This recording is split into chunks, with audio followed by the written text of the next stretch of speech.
માતા ભૂમિ પુત્રોહમ પૃથિવ્યાહ અર્થાત આ પૃથ્વી મારી માતા છે અને હું તેનો પુત્ર છું। अथर्ववेद की ये ऋचा आदरणीय प्रधानमंत्री जी के लिए केवल एक सूक्ति नहीं बल्कि जीवन जीने का तरीका है। पृथ्वी माता के संरक्षण के लिए मिशन लाइफ और भारत माता की सेवा के लिए पूरी लाइफ जो मिशन मोड में काम कर रहे हैं, ऐसे माननीय प्रधानमंत्री जी ने प्रगति, प्रकृति व संस्कृति को एक सूत्र में पिरोया है। देश की सीमाओं से लेकर खेत की मिट्टी और पर्यावरण तक प्रत्येक कण की रक्षा के लिए अपना जीवन समर्पित करने वाले माननीय प्रधानमंत्री श्री नरेंद्र मोदी जी को आइए जोरदार तालियों के साथ आदरपूर्वक आमंत्रित करते हैं आज के इस अवसर पर अपने बहुमूल्य मार्गदर्शन के लिए।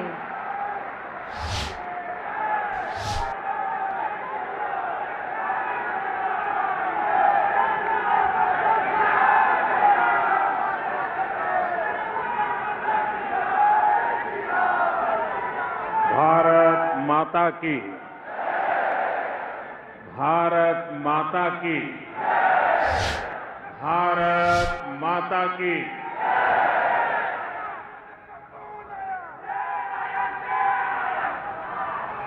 गुजरात के लोकप्रिय मुख्यमंत्री श्रीमान भूपेंद्र भाई पटेल, केंद्रीय मंत्रिमंडल के मेरे साथी सी आर पाटिल, राज्य के उप मुख्यमंत्री भाई हर्ष संघवी, गुजरात भाजपा के अध्यक्ष जगदीश विश्वकर्मा जी, उपस्थित अन्य मंत्रीगण, जनप्रतिनिधिगण और यहां उपस्थित सूरत के मेरे प्यारे भाइयों और बहनों,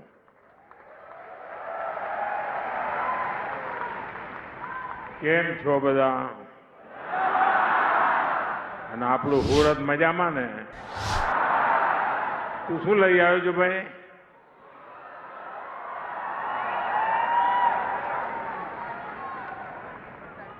ધન્યવાદ દોસ્ત, સરસ મજાનું ચિત્ર બનાવ્યું છે તે। જરા એસપીજીના લોકો આ ભાઈ કંઈ ભેટ આપવા માંગે છે?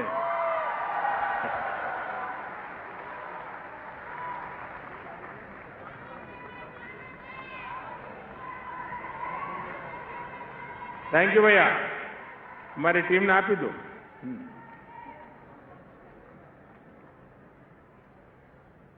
साथियों, मारी बात शुरू करूं એ પહેલા થોડા દિવસ પહેલા જ મારા એક અનન્ય સાથી, જેમની સાથે મેં વર્ષો સુધી કામ કર્યું અને જીવનની અંતિમ પળ સુધી જે સતત કાર્યરત રહ્યા, એવા કનુભાઈ માવાણીની વિદાય આદરપૂર્વક એમને અંજલિ આપું છું।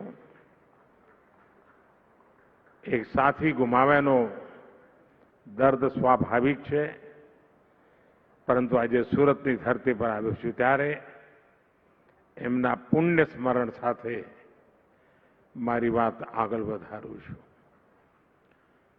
સાથીઓ, મને ઘણીવાર લાગે છે કે આ સુરત શહેર નથી, સુરત એક સ્પિરિટ છે।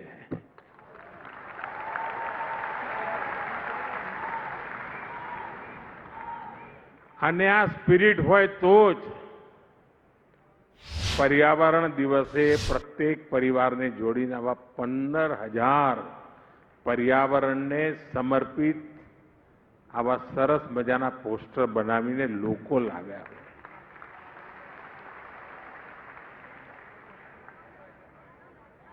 जे परिवारना साथीओए आ काम कर्युं छे ए बधाने हूँ खूब खूब अभिनंदन आपું છું।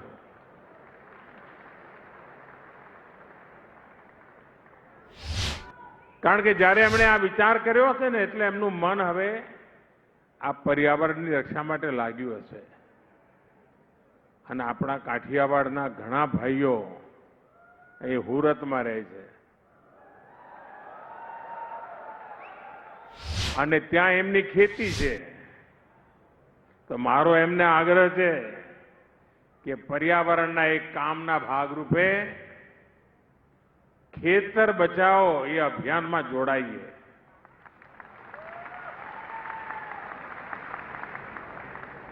કેમિકલ ફ્રી ખેતી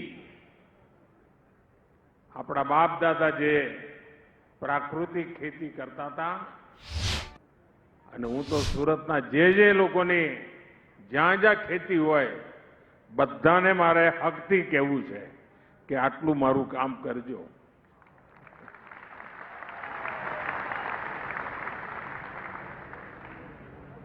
સાથીઓ, અહીંયા બધાએ મારું સ્વાગત કર્યું,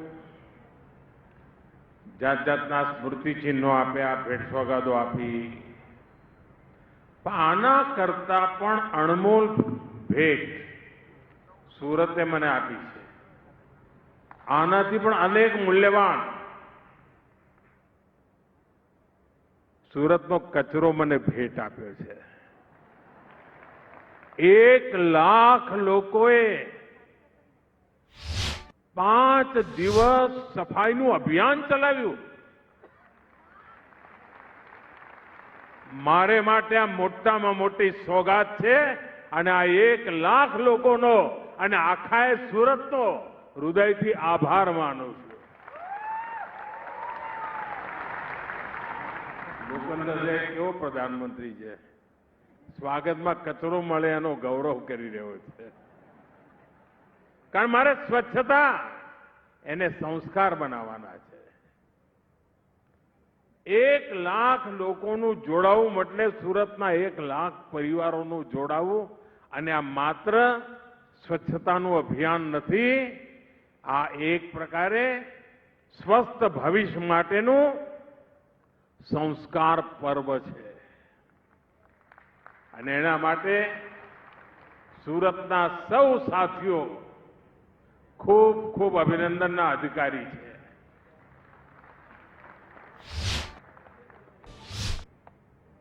साथियों,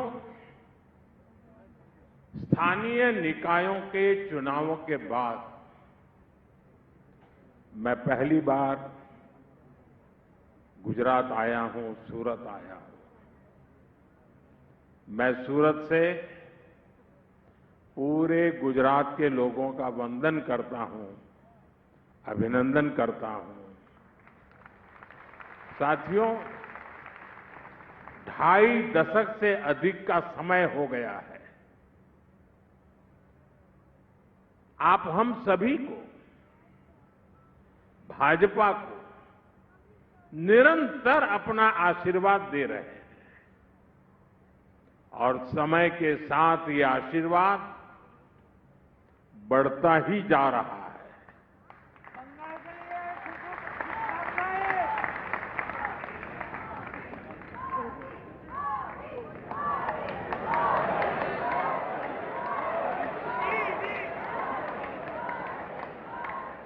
देखिए, एक बेटी आप सबको खींच के ले गई.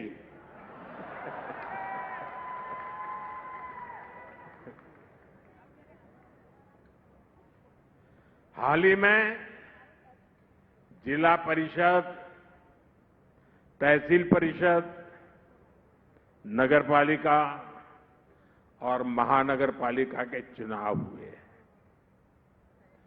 इनमें गुजरात के लोगों ने भाजपा को इतना समर्थन दिया कि पुराने सारे रिकॉर्ड टूट गए.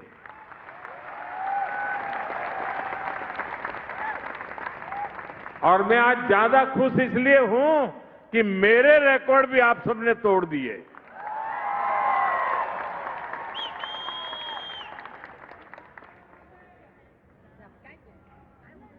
मैं राजनीति में बहुत देर से आया था, शायद 87 में मैं पॉलिटिक्स में आया और उसके बाद पहला चुनाव था सूरत, अहमदाबाद कॉरपोरेशन वगैरह का.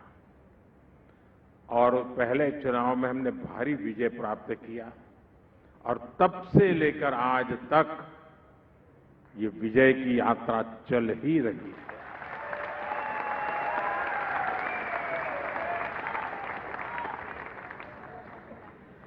दुनिया के लोकतांत्रिक समाज में ऐसा कम ही देखने को मिलता है किसी भी दल को इतने लंबे समय तक जनता जनार्दन के आशीर्वाद मिले और सेवा का अवसर मिलना, ये बहुत बड़ी बात है। साथियों, यहां सूरत और नवसारी के अनेक चुने हुए जनप्रतिनिधि भी आए हुए हैं। मैं आप सभी को भी बहुत बहुत शुभकामनाएं देता हूं। हम सभी को हमेशा याद रखना है, गुजरात की जनता ने हमारे सेवा भाव को अपना समर्थन दिया है। ये प्रचंड विजय सेवा के इस मिशन को और विस्तार देने के लिए है। हम सभी को अब और भी अधिक परिश्रम करना है। हमारा संकल्प विकसित गुजरात, विकसित भारत, इस संकल्प को सिद्ध करना सेवा के भाव से समर्पित होकर के करना है। जब मैं कहता हूं सूरत शहर नहीं, सूरत स्पिरिट है, इसके पीछे मेरा कन्विक्शन है। आप कल्पना कर सकते पूरे हिंदुस्तान में जो शहर लगातार स्वच्छता के अवार्ड प्राप्त करता हो, स्वाभाविक उसको मन कर जाएगा यार बहुत हो गया, इतने अवार्ड ले लिए, अब क्या करना है। लेकिन सूरत ऐसा नहीं कर रहा है। वो आज भी सफाई के अभियान को प्राथमिकता देता है। तब मैं कहता हूं सूरत शहर नहीं, सूरत एक स्पिरिट है। साथियों, ये जो हमारा संकल्प है विकसित भारत का, विकसित गुजरात का, ये संकल्प देश के गांव, हर जिले, हर शहर को हम जब विकसित करेंगे तभी सिद्ध होने वाला है। और इसलिए सभी चुने हुए भाजपा जनप्रतिनिधियों की भूमिका बहुत बड़ी है। साथियों, आज का दिन एक और सुखद संयोग का है। आज 5 जून पर्यावरण दिवस है और पर्यावरण दिवस के इस अवसर पर मैं देश के सबसे स्वच्छ शहरों में से एक सूरत में हूं।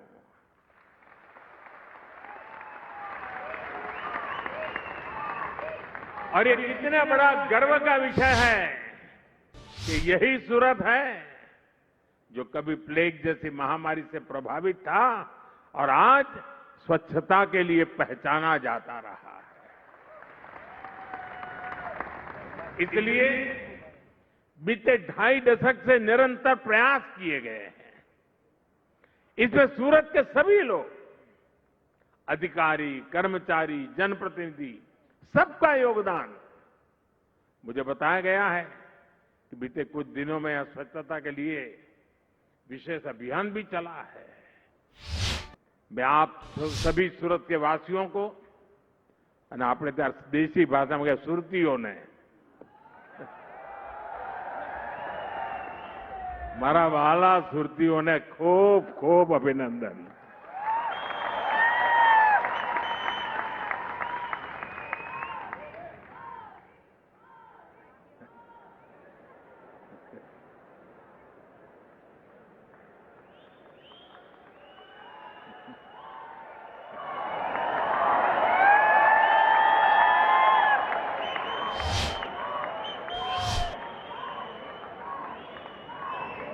सूरत के विकास को गति देने के लिए आज यहां अनेक प्रोजेक्ट का शिलान्यास और लोकार्पण हुआ है। मैं आप सभी को इन प्रोजेक्ट के लिए बहुत बहुत बधाई देता हूं। साथियों, दुनिया अब हरित युग की तरफ, ग्रीन फ्यूचर की तरफ बहुत ही सावधान हो चुकी है। धीरे धीरे कदम रखने का प्रयास भी कर रही है।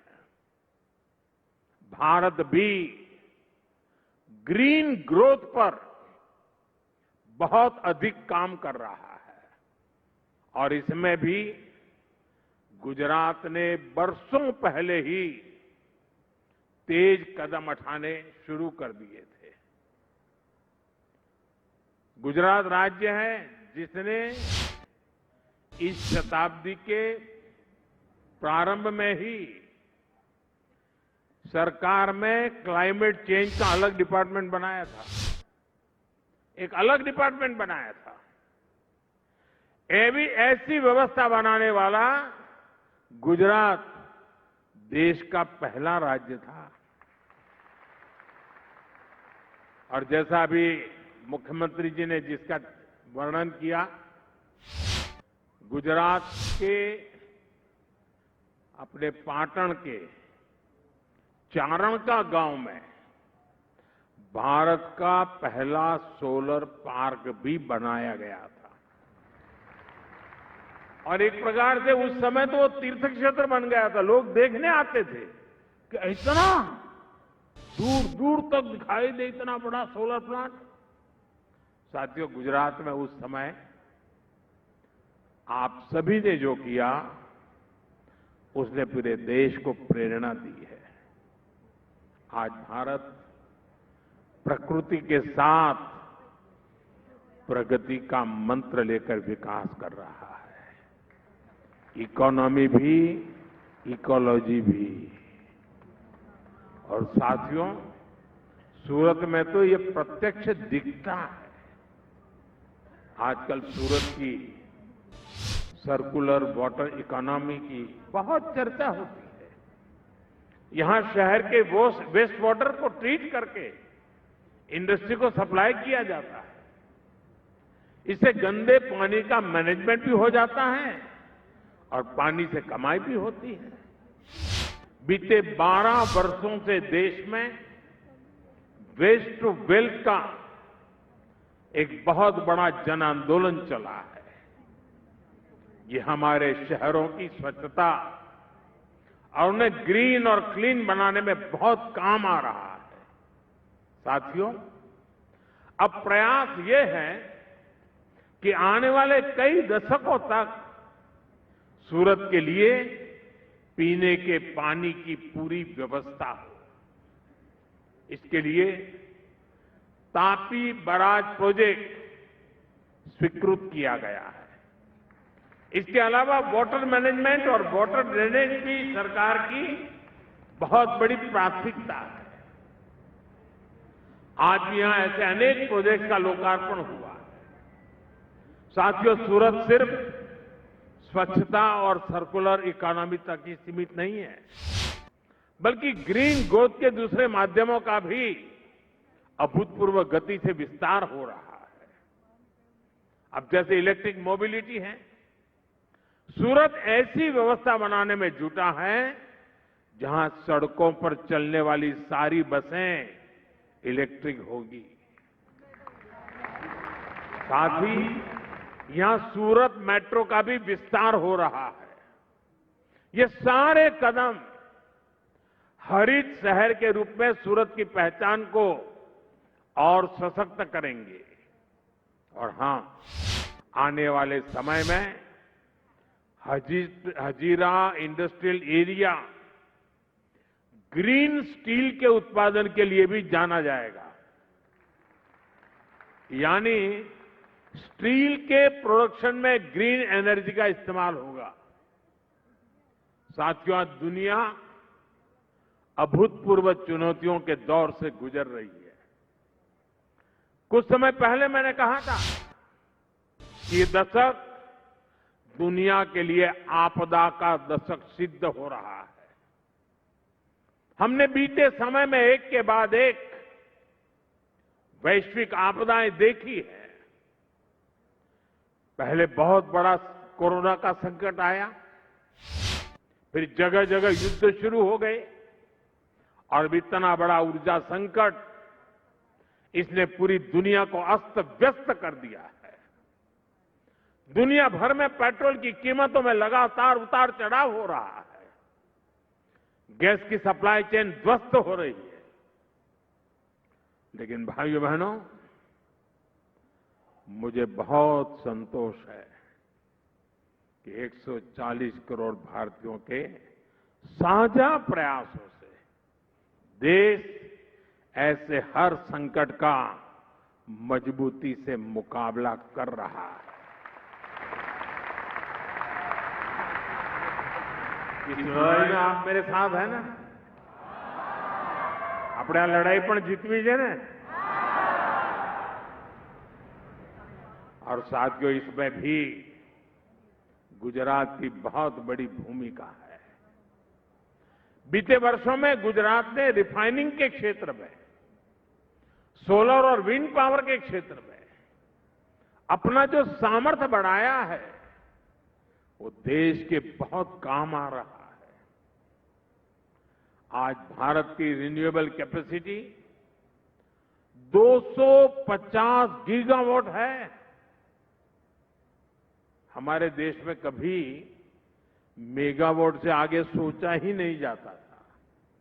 आज गीगावाट की चर्चा हो रही है और इसमें 50 गीगावाट का योगदान अकेले गुजरात का है। 250 गीगावाट में 50 गीगावाट आप सबकी ताकत है। यानी देश की ग्रीन एनर्जी का 5वां हिस्सा अकेला गुजरात प्रोड्यूस करता है। सौर ऊर्जा के उत्पादन में गुजरात ने प्रशंसनीय काम किया है और अब जब देश ग्रीन हाइड्रोजन और ग्रीन अमोनिया जैसे क्षेत्रों में काम कर रहा है तो इसमें भी गुजरात का रोल बहुत बड़ा होने वाला है। साथियों, ये जो वैश्विक संकट चल रहा है ये दिखाता है कि एनर्जी के मामले में आत्मनिर्भरता कितनी जरूरी है। और बीते 12 वर्षों में देश ने जो कैपेसिटी तैयार की है उसका कितना बड़ा महत्व है। एक तरफ हमने दुनिया के अलग अलग हिस्सों से तेल और गैस की आपूर्ति सुनिश्चित की, दूसरी तरफ हमने रिन्यूएबल एनर्जी में ऐतिहासिक निवेश बढ़ाया। 12 वर्ष पहले भारत में सौर ऊर्जा का उत्पादन नाम मात्र का था। आज हम दुनिया के टॉप 5 देशों में से एक हैं, 5 देशों में से एक हैं। और सिर्फ सौर ऊर्जा ही नहीं, हमने भारत में इथेनॉल ब्लेंडिंग की कैपेसिटी बढ़ाई, रेलवे के बिजलीकरण को गति दी, परमाणु ऊर्जा पर काम किया।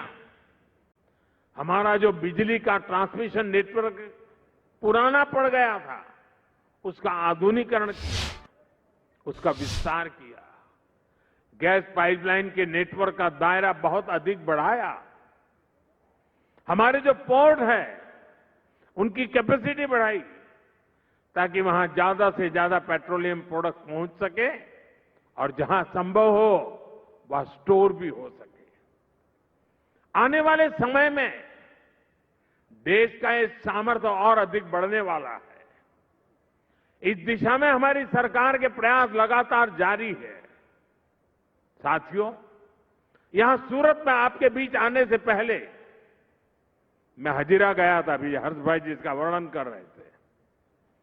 आत्मनिर्भर भारत का क्या मतलब होता है, ये हजीरा जाने पर भी साफ दिखता है। हजीरा आज केवल एक औद्योगिक क्षेत्र नहीं है, एक ऐसा इकोसिस्टम बन चुका है जहां एनर्जी है, स्टील है, डिफेंस प्रोडक्शन है, पोर्ट है और ग्लोबल ट्रेड का इकोसिस्टम है। हजीरा देश के एक बड़े मैरीटाइम इंडस्ट्रियल हब के रूप में विकसित हो रहा है, आत्मनिर्भर भारत के एक बड़े सेंटर के रूप में उभर रहा है।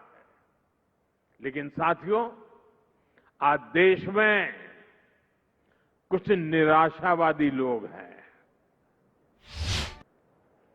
जो आत्मनिर्भर भारत अभियान का मजाक उड़ाते रहते हैं। देश के इस संकल्प को वो लगातार नीचा ही दिखाते हैं।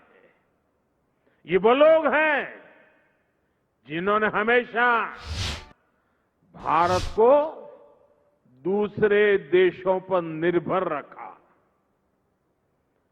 वो लोग ये भूल जाते हैं कि दूसरों पर निर्भर देश विकास की वो ऊंचाई कभी प्राप्त नहीं कर सकता जिसका वो हकदार है। साथियों, आत्मनिर्भर भारत को गति देने के लिए आज देश का कनेक्टिविटी पर बहुत अधिक फोकस है। Vadodara Mumbai expressway, dedicated freight corridor और बुलेट ट्रेन जैसे प्रोजेक्ट भारत की इसी प्राथमिकता को दर्शाते हैं। आज वडोदरा मुंबई एक्सप्रेसवे के एक बड़े हिस्से का उद्घाटन हो गया है। ये देश के दो बड़े इंडस्ट्रियल और ट्रेड सेंटर्स को और बेहतर कनेक्टिविटी देगा। साथियों, हमारा प्रयास सबको जोड़ने का है, सबको समान अवसर और सुविधा देने का है। दूर सुदूर के इलाके, आदिवासी क्षेत्र जिन तक सुविधाएं नहीं पहुंची, उन तक आज आधुनिक कनेक्टिविटी पहुंच रही है। दाहोद, बोडेली, वापी कॉरिडोर इसी संकल्प का प्रतिबिंब है। आप सोचिए, नर्मदा और तापी जिलों के आदिवासी क्षेत्रों तक 4 लेन की सुविधा पहुंच रही है। इससे यात्रा का समय बहुत कम होगा, किराया भाड़ा कम होगा, यानी आदिवासी और ग्रामीण क्षेत्रों के लोगों को पढ़ाई, दवाई और कमाई की बेहतरीन सुविधा मिलेगी। साथियों, कुछ कॉरिडोर से, इस कॉरिडोर से छोटा उदेपुर, नर्मदा, भरूच और तापी जिलों के आदिवासी क्षेत्रों के ये इंडस्ट्रियल बेल्ट से जुड़ जाएंगे। इससे दक्षिण गुजरात के आदिवासी क्षेत्रों में टूरिज्म को भी बल मिलेगा। स्टैच्यू ऑफ यूनिटी, सापुतारा और आसपास के पर्यटन स्थलों तक पहुंचना बहुत आसान हो जाएगा। साथियों, आज यहां सूरत में एक आधुनिक ईएसआईसी अस्पताल का भी लोकार्पण हुआ है। यह अस्पताल हमारे श्रमिक भाई बहनों और उनके परिवारों के लिए बेहतर स्वास्थ्य सेवाओं का नया केंद्र बनेगा। दूसरे राज्यों से जो साथी यहां रहने आए हैं, रोजगार करने आए हैं, उन्हें भी इस अस्पताल से बहुत मदद मिलने वाली है। साथियों, हमारी सरकार देश के विकास को सर्वोपरि रखते हुए काम कर रही है और इसलिए देश का भरोसा भाजपा पर है, भाजपा के विकास कार्यों पर है। इसलिए देश की जनता बार बार भाजपा को जनादेश दे रही है। हाल में ही हुए बंगाल के चुनाव,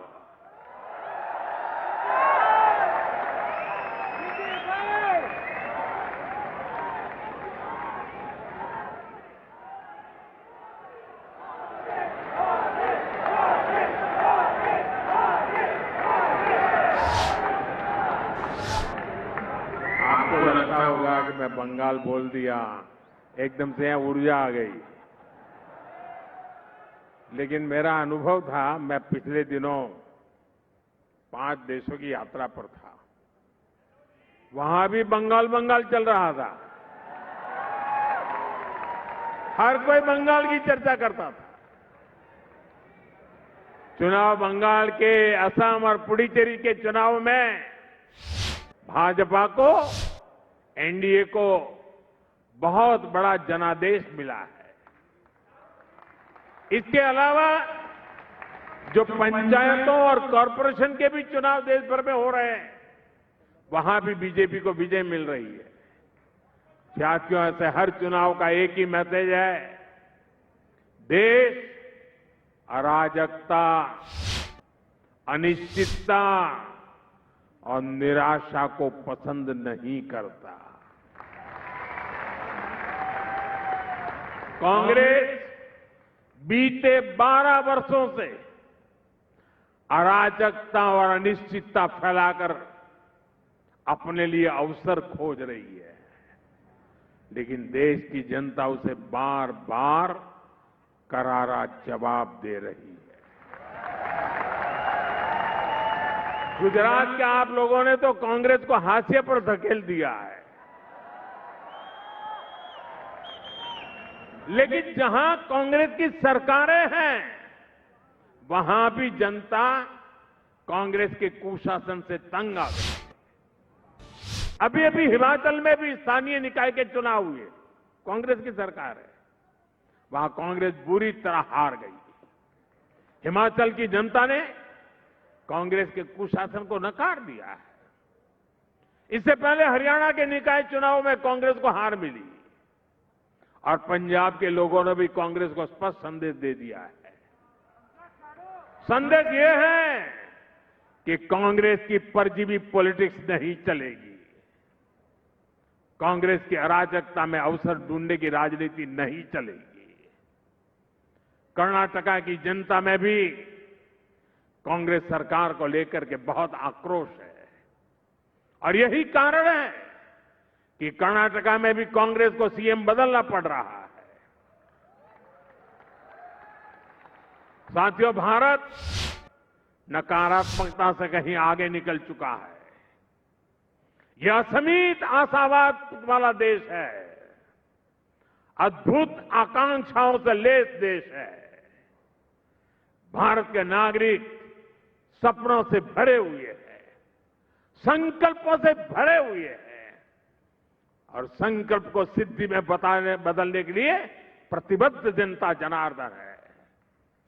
और जब देश की जनशक्ति संकल्पित है तो देश का हर लक्ष्य पा सकता है और यही भारत की ताकत है।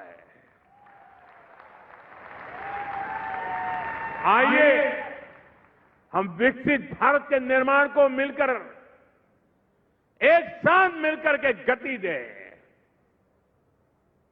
हम सपनों को संकल्प में बदलें और संकल्प को सिद्धि में परिवर्तित करने के लिए अपने आप को झोंक दे। दोस्तों, मैं आपके साथ कंधे से कंधा मिलाकर खड़ा हूं। आप 2 कदम चलेंगे, मैं 3 कदम चलने के लिए तैयार हूं।